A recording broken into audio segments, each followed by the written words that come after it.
WeatherTech side window deflectors are made of a strong and flexible polycarbonate with ultra-thin flanges that are designed to slip into the window channels. Before installing, make sure the window and window channel are completely clean and dry. Wrap a paper towel around the flat end of the provided red installation tool and sweep it through the window channel, cleaning it of dirt and debris.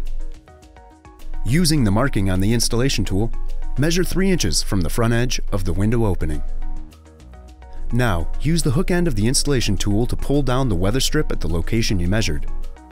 Place a channel clip into the exposed rubber window channel and push the clip up, fully seating it into the window channel.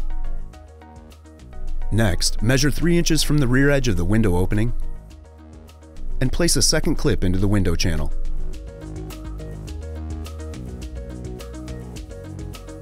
Now, at the rear of the opening, insert the rear flange into the vertical window channel. Then, working back to front, slide the deflector into the upper window channel over the channel clips.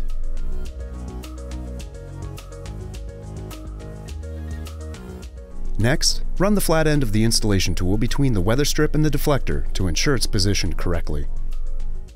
Slowly roll up the window in small increments until it's fully closed. Repeat the process on the other side, and your WeatherTech side window deflectors are installed.